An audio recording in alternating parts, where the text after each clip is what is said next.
욥기서 42장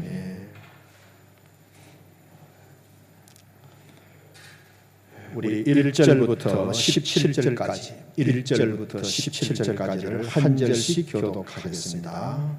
제가 먼저 1절 읽습니다.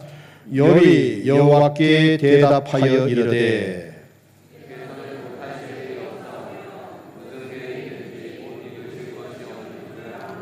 무지한 말로 이치를 가리는 자가 누구니까? 나는 깨닫지도 못한 일을 말하였고 스스로 알 수도 없고 헤아리기도 어려운 일을 말하였나이다.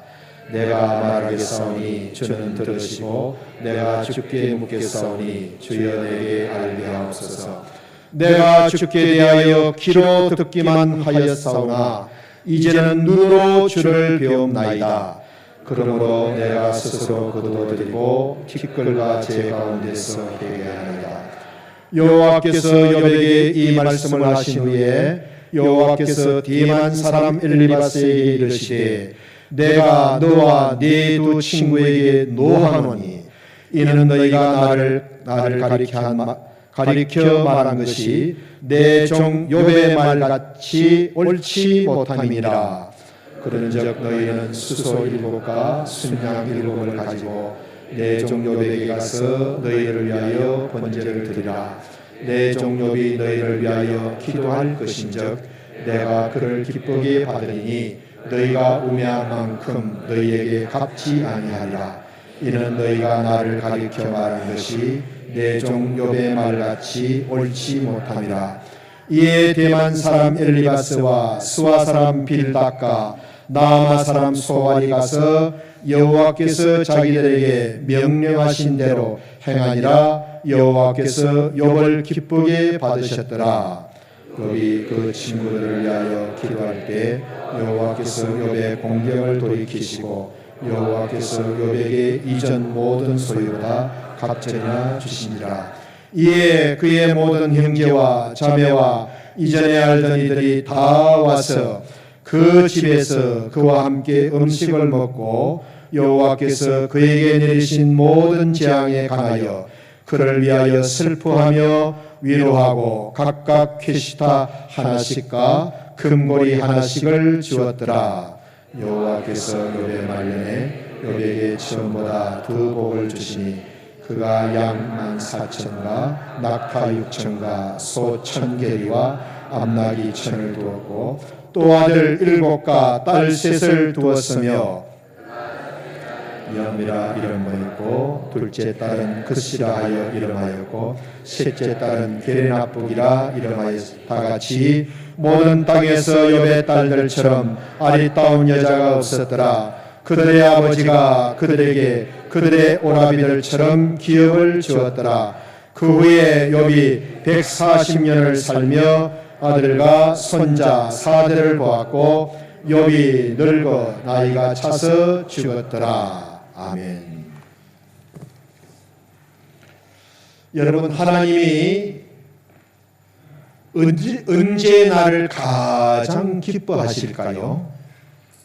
아마 이런 그 마음들이 있을 겁니다. 하나님이 나를 언제 가장 기뻐하실까? 내가 무엇 할 때 하나님이 나를 가장 좋아하시고 기뻐하실까? 예배합니다. 예배 드릴 때. 다른 성경을 보면 하나님이 우리를 지으신 목적 자체가 예배를 받으시기 위해서. 이것이 우리가 지음받은 목적이고 우리가 존재하는 목적입니다. 우리가 매주 예배를 드리다 보니 습관적으로 예배를 드리기가 쉽고 또 그냥 시간이 있으니 예배를 드릴 것 같는데 하나님의 마음을 가지고 예배를 드리셔야 됩니다. 하나님은 내가 예배 드릴 때 나를 가장 기뻐하시고 나를 지으신 보람을 느끼시고 나를 창조하신 기쁨을 느끼신다는 말씀. 예배는 히브리 말로 아바드라는 말인데 이것은 섬긴다는 뜻입니다. 하나님을 제일 잘 섬기는 방법이 예배. 그런데 하나님이 예배를 가장 기뻐하시고 우리가 하나님을 가장 잘 섬기는 것이 예배라는 것을 마귀가 정확하게 알고 있습니다. 예수님이 사마리아 지역 수가성 우물가에서 한 여인을 만나는데 이 여인의 인생이 기구한 인생입니다. 이미 남편을 5명이나 갈아치웠습니다. 그리고 지금 살고 있는 남편도 제대로 된 남편이 아닙니다. 그 인생이 얼마나 어렵고 힘든 인생이었어요. 예수님이 이 여인에게 처음이자 마지막으로 당부하신 것이 뭐냐? 신앙생활 잘하라가 아니에요. 봉사를 열심히 하라가 아닙니다. 참된 예배자가 되어라. 바른 예배자가 되어라. 그 이후에 이 여자는 예수님을 만난 기록이 없습니다. 처음 만난 사람에게, 남편을 5이나 갈아치운 여인에게 예수님이 처음이자 마지막으로 당부하신 내용이 바른 예배자가 되어라, 좋은 예배자가 되라는 말씀입니다. 그러니까는 마귀가 제일 싫어하는 것이 우리가 예배 드리는 거예요. 예배를 방해하기 위해서 수단과 방법을 가리지 않습니다. 왜?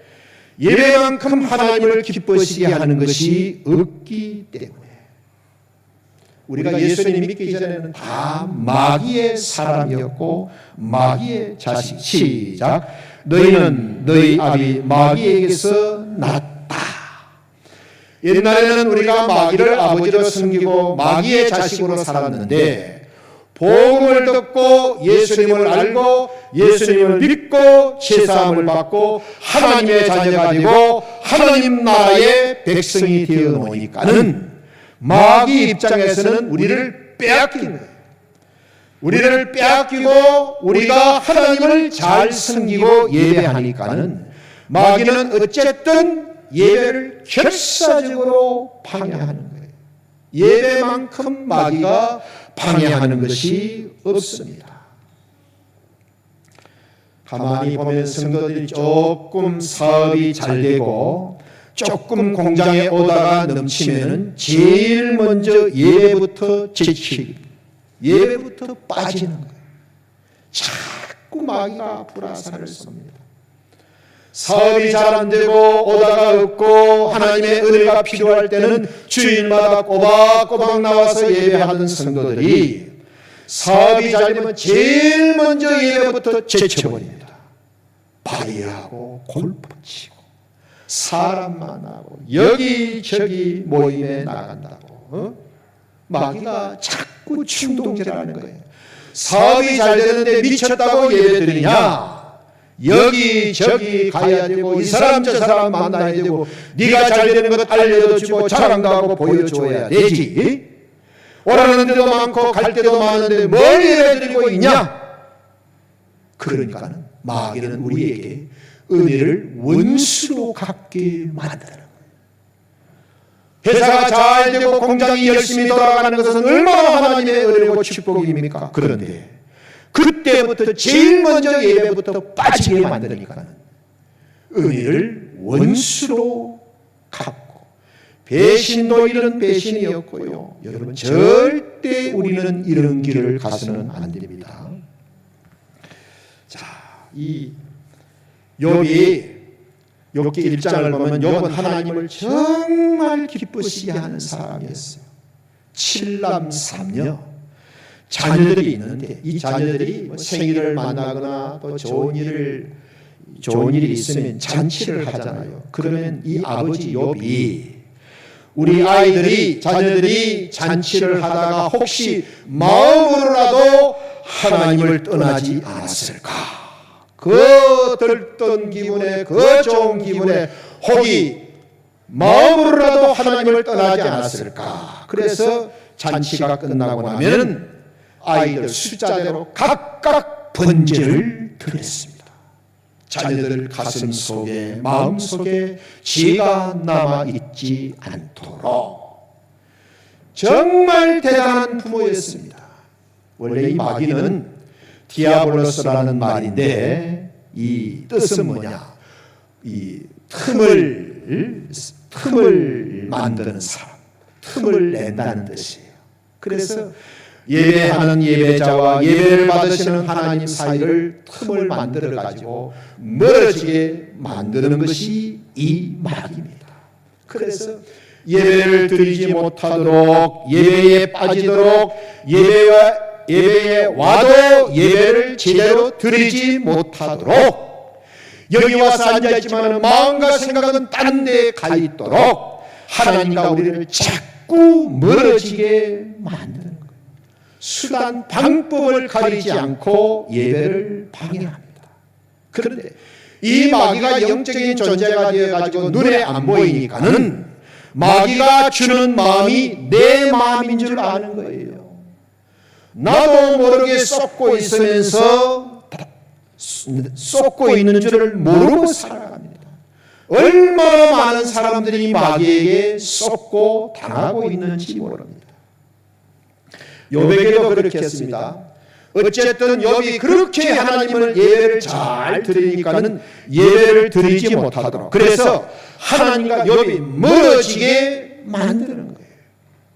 첫째는 구약 시대에는 짐승의 피로 제사를 드리고 신약 시대에는 어린 양 대신 예수님의 피로 우리가 예배를 드리잖아요. 그런데 이 마귀는 욥에게서 제사를 드리지 못하게 소와 양을 다 빼앗아 가버려요.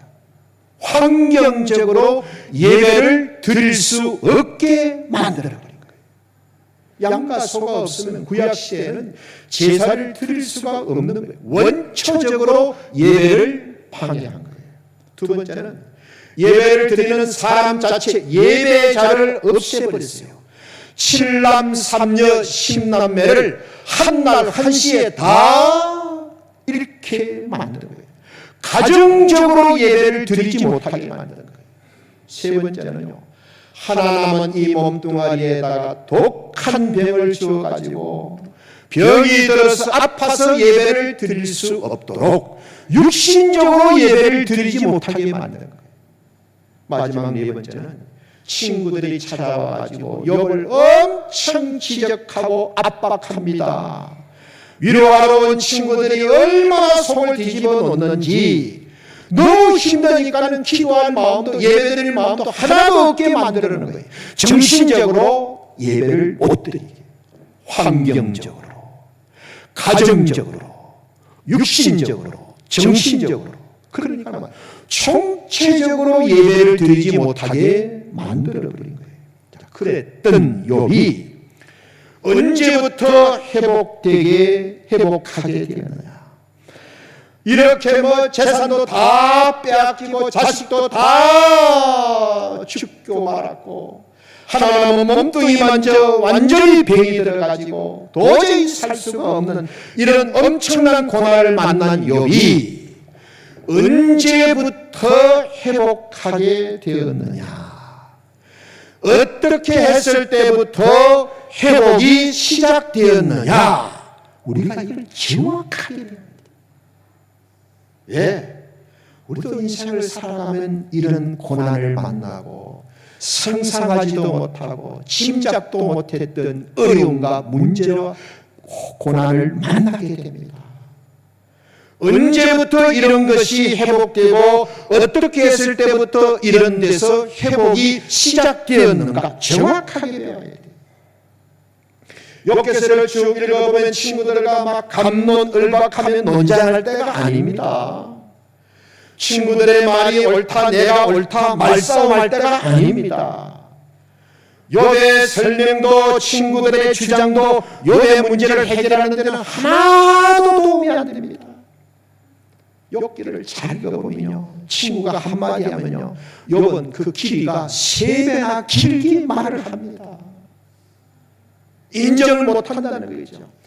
욥의 그 긴 설명도 친구들의 다양한 주장도 욥의 고난을 돌이키고 욥의 고난을 회복시키는데 하나도 도움이 안 되는 거예요. 또 욥기서를요, 여러 번 수십 번 읽어보면 그 친구들의 말에 어떤 그 뭐가 보이는 게 있어요. 제일 나이 많은 친구가 엘리바스예요. 이 사람은 뭘로 욥을 괴롭게 하느냐? 내가 인생 좀 살아봐서 아는데, 이 중에서는 내가 그래도 나이가 제일 연장자가 아니냐? 내가 인생 살아보니까는 죄 없이 이런 일을 당하는 사람들 없더라. 너 반드시 죄가 있기 때문에 이런 일을 당한 거다. 그 다음에 소발이라고 하는 사람은요, 네가 이런 것을 이런 고난을 당하는 것은 틀림없이 도덕적으로 윤리적으로 문제가 있기 때문에 이런 것이다. 도덕적으로 윤리적으로 사람을 압박했습니다.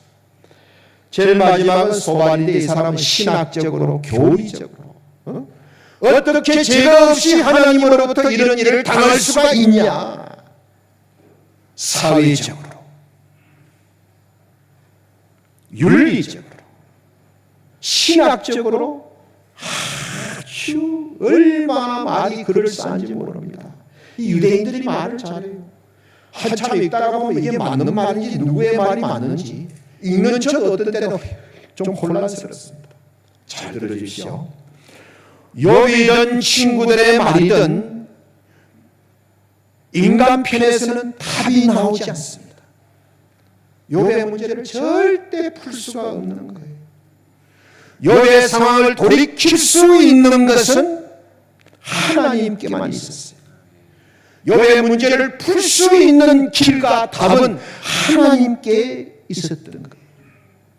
이런 엄청난 고난과 어려움을 겪고 있는 욥이 회복될 수 있었던 것은 오직 하나님께 길이 있고 답이 있었는데 그 하나님이 제시하신 길과 답이 뭐냐?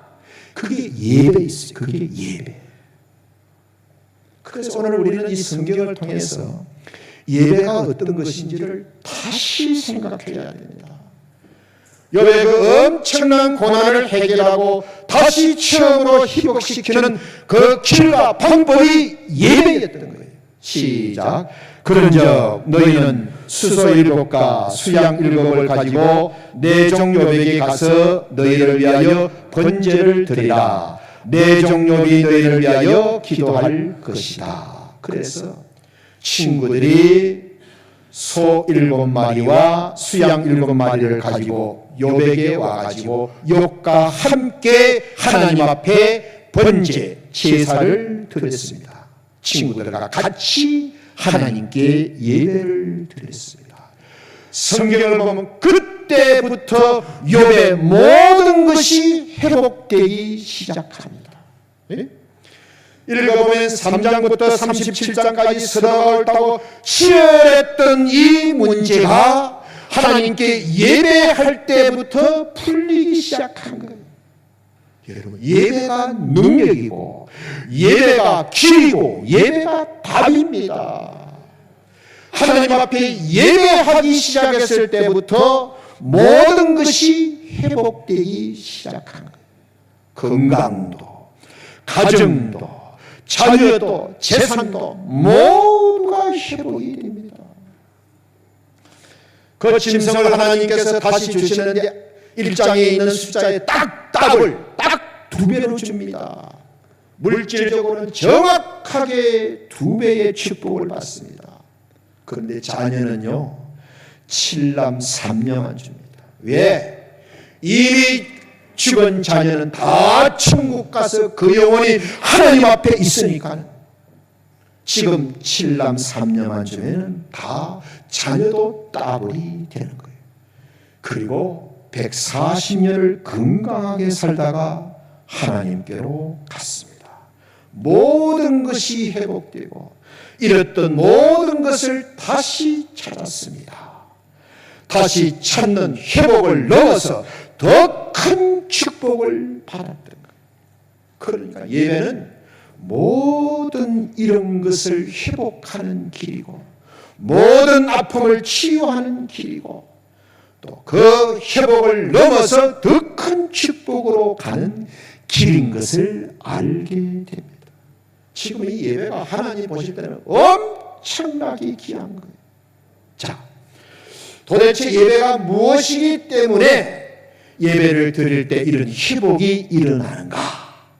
예배가 무엇이기 때문에 이런 엄청난 회복이 있는가? 첫째는 회개, 죄를 회개하는 것이 회복이기 때문에. 성경을 잘 보면 욥은 회개하면서부터 회복의 역사가 일어나기 시작합니다. 우리가 예배하러 나와서 제일 중요한 것은 회개입니다.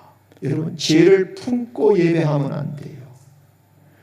하나님 앞에 나와서 죄를 다 회개하고, 그리고 예수님의 십자가 보혈로 용서를 받고, 그리고 정결하고 깨끗해진 그런 마음과 영혼으로 하나님 앞에 예배해야 됩니다. 제일 먼저 죄를 회개하고 용서받고 예배 드려야 된다. 여러분, 예배는 회개입니다. 욥이 하나님이 책망하시는 말씀을 듣고 제일 먼저 회개합니다. 시작. 그러므로 내가 지금까지 한 말을 스스로 거두어 드리고 티끌과 제 가운데서 회개하나이다. 그때부터 욥에게 회복의 역사가 시작됩니다. 그러니 고개 들고 저를 보세요. 여러분, 회개를 입에 달고 사셔야 돼요. 회개를 입에 달고 사셔야 돼요. 그래야 나에게 죄가 남아있지 않게 됩니다. 그래야 내가 겸손하게 살게 됩니다. 그래야 내 마음과 영혼이 깨끗하고 거룩해지는 겁니다. 여러분, 회개하는 걸 부끄럽게 생각하지 마세요. 죄를 가지고는 하나님 앞에 나올 수가 없고, 죄를 가지고는 하나님 앞에 예배할 수도 없고, 죄를 가지고 하나님 앞에 예배한들 하나님이 받지 않았습니다. 아예 그냥 회개를 입에 달고 샀어요. 달고 샀어요. 어떤 장로님 간증인데, 이 장로님이 가정생활이 좀 어려웠던 것 같아요. 그래서 교회를 떠나가지고 10년 동안 방황하게 됐어요. 10년 동안 교회를 떠나가지고 어느 날 술집에 가서 앉아 있었어요. 마침 그 술집이 장사가 잘 안 되는지 무당을 불러가지고 굿을 하고 있는 거예요. 그래서 장로님이 저 구석에 가가지고 굿하는 걸 보고 있는 거예요. 그런데 이 무당이 굿을 한참 하다가, 여러분, 혹시 여러분 중에 예수 믿는 사람이 있나요? 그 사람 때문에 내 영이 내리지를 않습니다. 좀 나가 주십시오. 저 술집 구석에서 이 말을 듣고 있던 장로님이 눈물을 주르륵 흘리면서 회개했습니다. 내가 예수님을 떠난 지 10년이 되었는데도 아직도 예수님의 영은 내 안에 계시는구나. 내 안에 있는 이 예수님의 영 때문에 저 무당이 귀신을 불러오지 못하구나. 그래서 장로님이요, 방황하던 장로님이 술집에서 회개했습니다. 무당이 하는 말을 듣고 회개했어요. 그리고 완전히 새로운 장로님이 되었다는 간증을 들었습니다. 요한 1서 시작. 만일 우리가 우리 죄를 자백하면 하나님은 미쁘시고 의로우사 우리 죄를 사하시며 모든 불의에서 우리를 깨끗하게 하실 것입니다. 회개하면 하나님은 우리를 회복시켜 줍니다. 술집과 도박장을 운영하는 어떤 사람이 이 목사님을 찾아왔어요. 이분은 술집과 도박장을 하니까는 돈 많이 번 것 외에는 인생이 불행했어. 목사님을 찾아와서 어떻게 하면 내가 보람 있고 행복한 인생을 살겠습니까? 목사님이 예수님 믿으세요. 예수님이 인생의 답이고 예수님이 길입니다. 그리고 예수님의 말씀 성경을 읽으세요. 돌아갔어. 몇 달이 지났는데 전화가 왔어요. 목사님 말씀대로 오늘 아침에도 성경을 읽었습니다. 그런데 오늘 아침 성경을 읽을 때는 하나님의 빛이 제 영혼 가득히 비춰왔습니다. 나는 오늘 이 말씀이 하나님의 말씀이고 하나님이 살아계시고 하나님이 나를 사랑하신다는 것을 알았습니다. 내 남은 인생 예수님께 바치고 예수님을 위해서 살겠습니다. 감사합니다. 인사하고 전화 끊었어요. 목사님이 며칠 후에 그 앞을 쭉 지나가는데 집에 있던 비싼 가구들을 막 대문 밖으로 내어놓는 거예요. 아이고, 왜 비싼 가구들을 내어놓았어요? 그때 그분이 이렇게 말을 합니다. 목사님, 나는 술을 팔아서 이것들을 샀습니다. 술 팔아서 남의 인생 망가뜨리고 남의 가정 깨고 재짓게 만들고 남의 건강 해치고, 그래서 술 팔아서 산 물건들은 다 처분하고 싶습니다. 그 물건이 우리 집에 있으면 집안에 어찌 안 좋은 일이 일어날 것 같은 생각을 뿌리칠 수 없습니다. 그 물건 그대로 두고 살아가면 자녀들에게 안 좋은 일이 일어날 것 같은 불안한 마음이 듭니다. 이제부터는 깨끗하게 번 돈만 사용하겠습니다. 회개는 회복입니다. 욥은 하나님의 책망의 말씀을 듣고 회개했을 때 그 엄청난 고난에서 회복이 시작되었다는 말씀. 첫째는 회개가 회복이고 두 번째는 기도가 회복이기 때문에 10절 시작. 욥이 그 친구들을 위하여 기도할 때 여호와께서 욥의 공경을 돌이키시고 여호와께서 욥에게 이전 소유보다 갑절이나 주신지라. 예배 중에 친구들을 위하여 중보 기도했을 때 욥의 모든 상황이 회복되었다는 말씀. 여러분, 기도하면 제일 먼저 일어나는 것이 회복됩니다. 모든 것이 다시 회복됩니다. 욥기 1장을 보면 욥은요 엄청난 재앙을 당합니다. 2장에 보면 친구들이 찾아와 가지고 기가 막혀 며칠 동안 아예 말을 못합니다. 3장부터 37장까지는 친구들과 치열한 논쟁을 합니다. 네가 이런 일을 당한 것 보니까 틀림없이 하나님 앞에 죄를 지었다. 죄 없이 이런 일을 당하는 사람이 누가 있느냐. 하나님이 이걸 딱 듣고 계시다가 38장부터 41장까지는 인간은 한마디도 대답할 수 없는 엄청난 질문들을 쏟아주십니다. 그 질문을 다 듣고 하나님 앞에서 한마디도 대답을 할 수가 없는 거예요. 시작. 나는 깨닫지도 못한 것을 말하였고 스스로 알 수도 없고 헤아리기도 어려운 일을 말했습니다. 그동안 친구가 한마디 말하면 3배나 길게 말했는데 하나님의 책망의 말씀을 듣고 보니까 나는 깨닫지도 못한 걸 말했고 알 수도 없는 걸 말했고 헤아리기도 어려운 일을 내가 말했습니다. 그래서 42장에 와서 정신 차리고 하나님께 기도합니다. 기도하니까는 욥의 상황이 회복되기 시작한 거예요. 여러분, 기도하면 회복되고 기도하면 하나님의 손이 움직입니다. 시작. 너는 내게 부르짖으라. 내가 네게 응답하겠고 네가 알지 못하는 크고 비밀한 일을 보이리라. 제 세계에 가면 일본 기독교라는 책이 있는데 일본의 어느 마을에서 있었던 이야기예요. 독실한 집사님 한 분이 가수원 농장을 운영하는데 그 가수 사과나무가 한 1000그루 정도 되었다 그래요.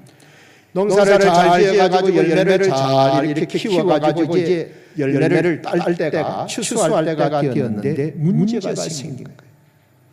이상한 벌레들이 몰려오기 시작해가지고 과일을 파먹는 거예요. 상품이 되겠어요.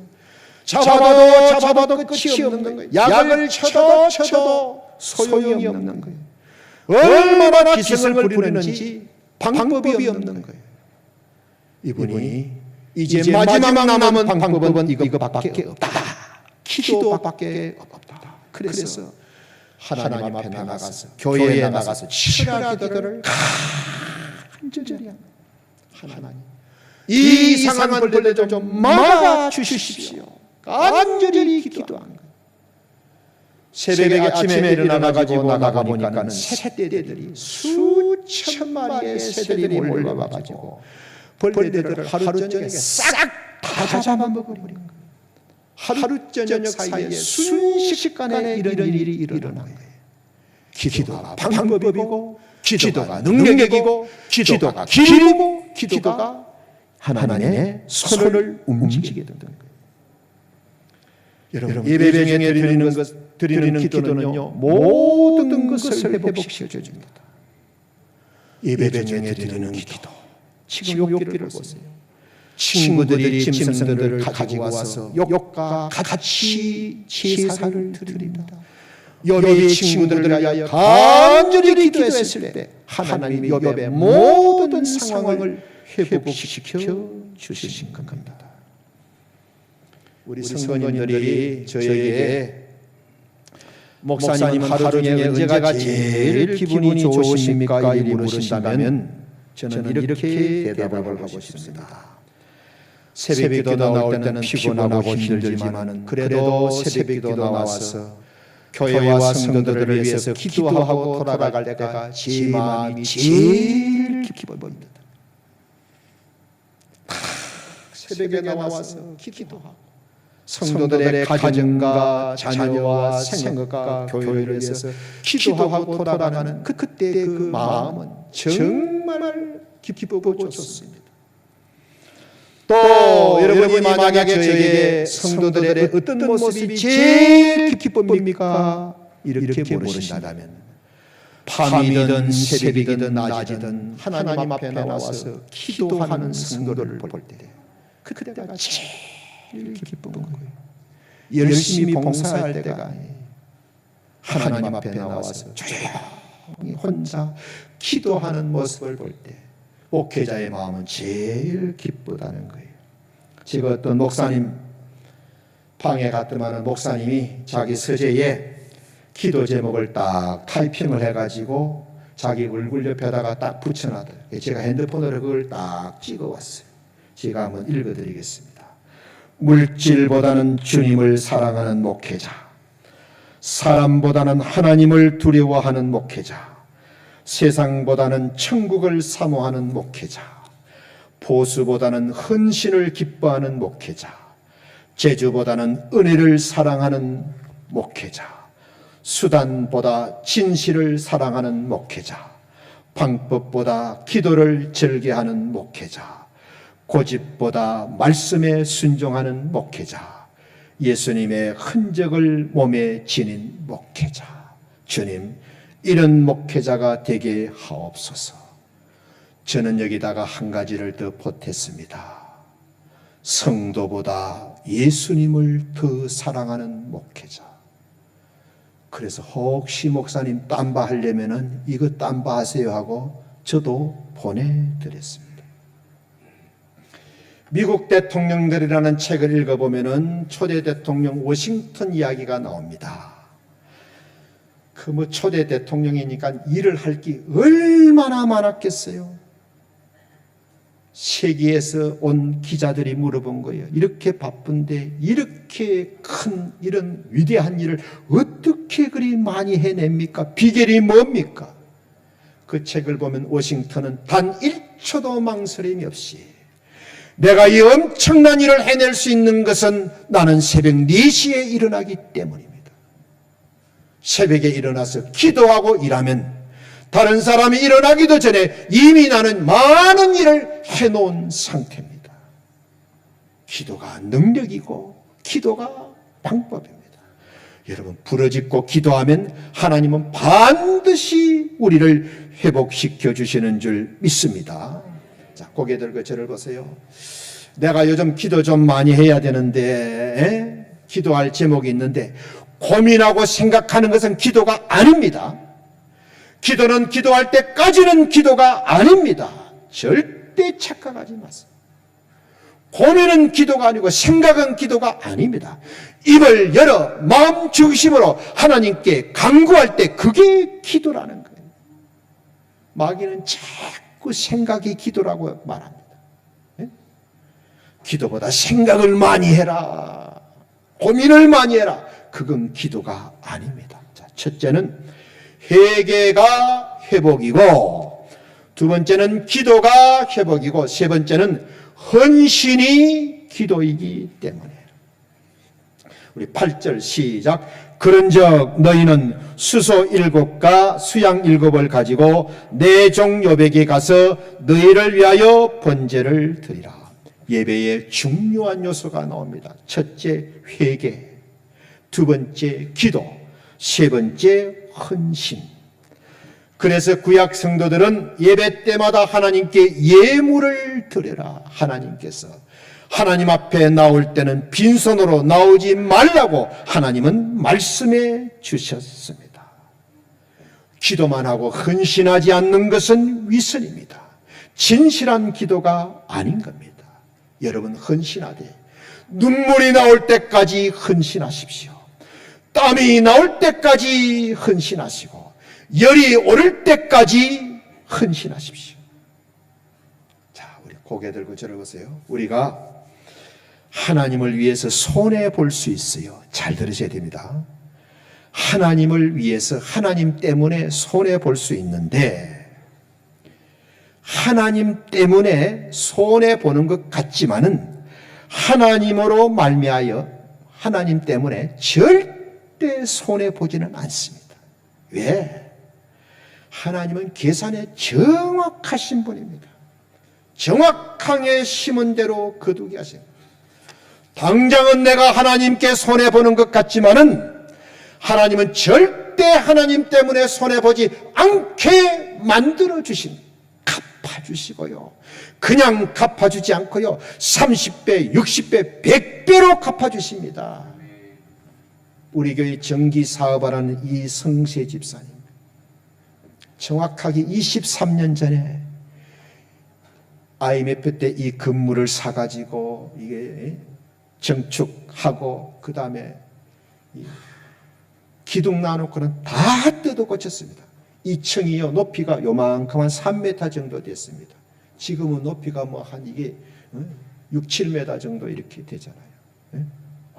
완전히 그 정축과 리노베이션 이거 했어요. 그때 큰 어려움을 겪었습니다.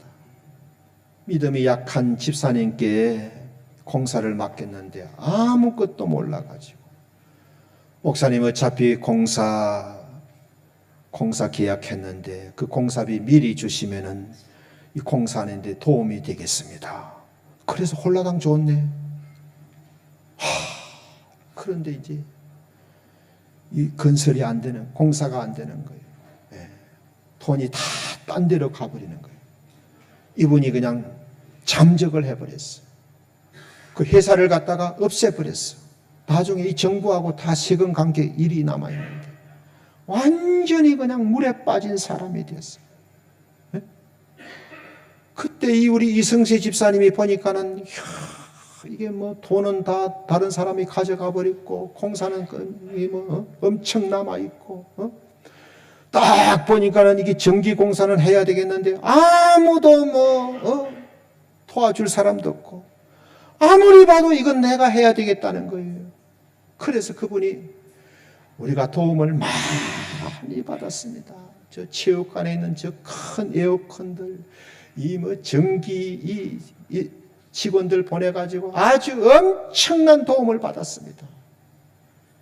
그리고 몇 년 있다가요, 우리 장로인들 앞에 그분이 뭐라고 고백했는지 아십니까? 그때 교회가 물에 빠진 것처럼 어려웠는데 아무리 봐도 이 공사는 전기 공사는 내가 해야 되겠다 싶어가지고 공사를 도와줬는데 그 이후에 우리 회사가 200배가 커졌습니다. 여러분이 오면 한번 붙잡고 물어보세요. 목사님이 강단에서 그랬는데 목사님이 가장해서 말한 것인지 사실인지 한번 물어보세요. 지금도요, 공사 시작할 때부터 직원들 10명, 7명씩 보내가지고 모든 자재 다 사와가지고 수십억에 해당되는 엄청난 도움을 주고 계십니다. 내가 기대가 됩니다. 또 하나님이 저분의 믿음을 어떻게 하나님이 기름 부어 주실지, 헌신을 얼마나 하나님이 기뻐해 주실지.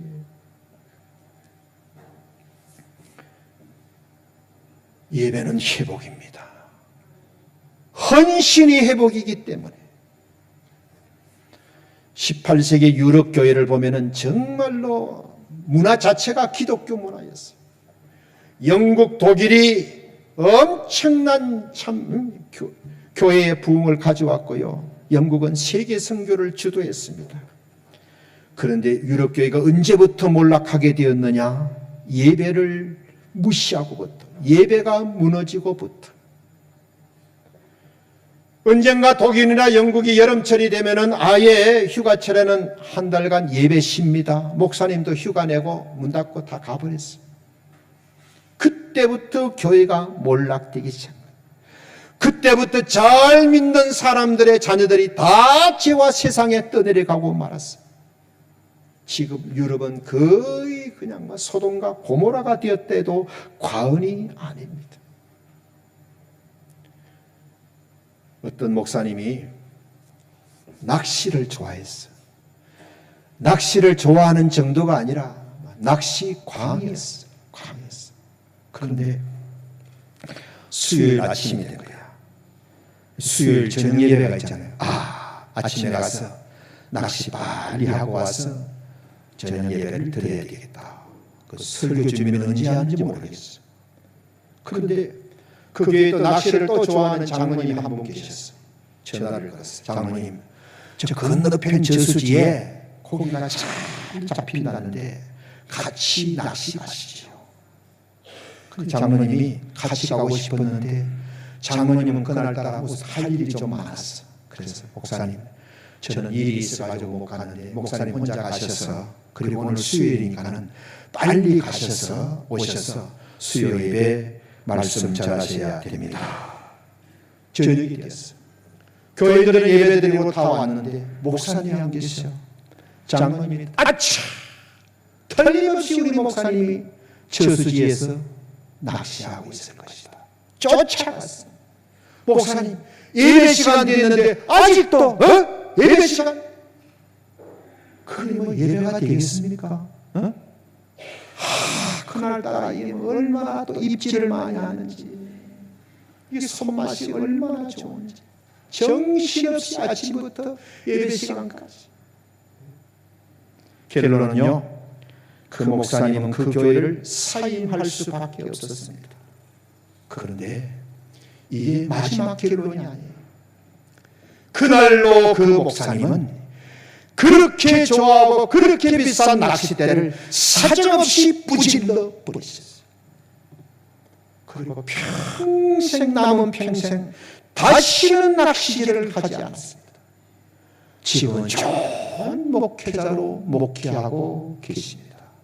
그래서 이 목사님은 그걸 부끄럽게 생각하지 않고 그런 길에서 회복된 자신을 감사하면서 간증을 하고 계십니다. 말씀을 마칩니다. 예배의 회복이 모든 것의 회복이 됩니다. 여러분, 예배의 인생을 거십시오. 예배의 목을 거십시오.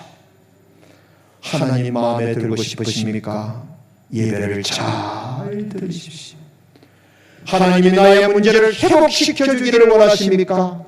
예배를 잘 들으시기 바랍니다. 우리는 가정에도 문제가 있고, 자녀들에게도 문제가 있고, 건강에도 문제가 있고, 사업에도 직장에도 해결해야 될 문제들이 얼마나 많습니까? 언제부터 이 문제들이 회복되기 시작하느냐? 하나님 앞에 내가 바른 예배자가 될 때, 바르게 예배하고 참되게 예배할 때부터 회복되게 시작합니다. 그래서 예배가 길이고 예배가 답입니다.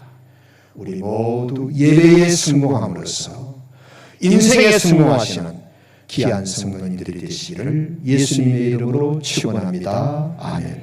아버지 하나님, 욥은 그 엄청난 고난을 겪었지만은, 그리고 그 고난의 원인이 무엇이라고 친구들과 치열하게 논쟁을 했지만은, 그 논쟁 속에는 답이 있지 않았고, 그 논쟁 속에는 길이 있지 않았습니다.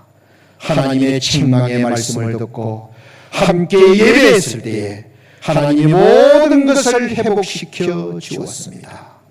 우리는 여러 가지 어려운 문제들을 만나고 해결받아야 되고 회복되어야 될 문제들을 가지고 살아갑니다.